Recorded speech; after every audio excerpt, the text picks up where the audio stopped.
talk about Demeco Ryans going to the Texans, which when you first hear about it, and I think I said it in the first or second episode, like Demeco Ryans is going to last a whole a whole 60 seconds with the Texans, right?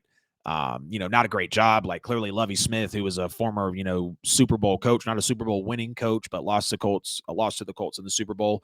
He goes over there, doesn't even, gets fired, right after the season, and it is what it is. I kind of felt like the same thing was going to happen with Demeco Ryans. But when you look at the fact that compared to Jonathan Gannon, he actually ran and led the best defense in the NFL, I think like we all agree was actually the San Francisco 49ers. And he wanted to go here. He used to play here. He chose the job over other places to come and coach here. He's excited to be here. Former player with J.J. Watt back in those elite days, when J.J. Watt obviously was having his elite times with the Texans. Demeco Ryans played for the Texans at that time. I want to say in the linebacker position. This is a high energy, a big time culture guy who's been a proven leader in his San Francisco tenure. Of course, you looked at Ufanga, who was fitting in nicely with those blitzes, and that's one thing that he can be acclaimed for. Is he's very good at maximizing his players and stretching them, getting the most out of them. Looking at how Fred Warner, of course, balled out next to him in that linebacker position, and just they really complemented each other.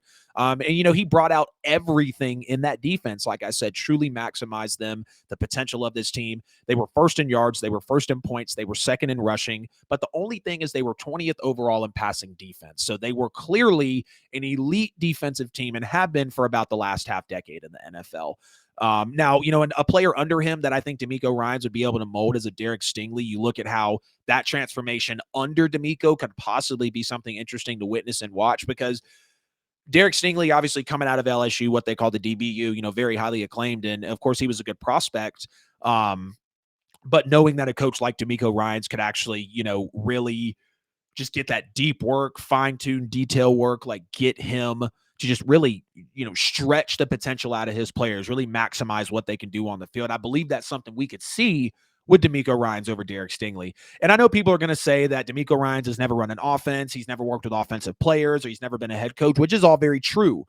But I think when you take a look at how the Jets were before they hired Robert Saleh and how the Texans were before they hired, or before they hired a guy, like Demeco, because I feel like Demeco and Robert Saleh, obviously both being defensive coordinators for the Niners, led a great Niners, defensive unit. And they're just high energy. They were known for their culture. So I feel like maybe the Texans are possibly taking a page out of the Jets book, moving that Niners elite DC into a head coaching position. And Robert Saleh hasn't been a horrible hire. I'm not going to say it's worked. And before anyone goes crazy, I'm not going to sit here and debate whether the Texans were as much of a mess as the Jets were, but they were both still bad. And the Jets made a decent head coaching hire, and I feel like this could be at least a decent head coaching hire for the Houston Texans here. He's now spent all of his time with just one team, a lot shorter of a resume. 2017 defensive quality control coach with the Niners, 2018 through 2020 inside linebackers coach, 21 through 22 he was the D coordinator, and then now he is the Houston Texans head coach. Now, again, I would have rather seen an offensive coaching hire here, but I guess the Texans were realistic. Like, they knew it wasn't going to be sexy for Sean Payton to come in.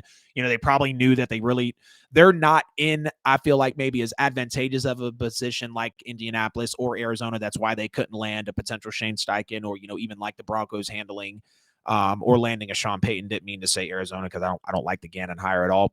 I know some people would give this an A compared to how the Texans are. But again, I got to give respect to Lovie Smith. He lost a Super Bowl against the beat my Saints in the NFC Championship and then lost the Super Bowl against the Colts. So, downgrading, I get it. It was, 17 years ago that Lovie Smith went to the Super Bowl now. But versus a guy that's never been a head coach, we're just going off culture, great defensive time, versus a guy that's actually been a head coach. That's a lateral move to me. I'm going to say that's a C.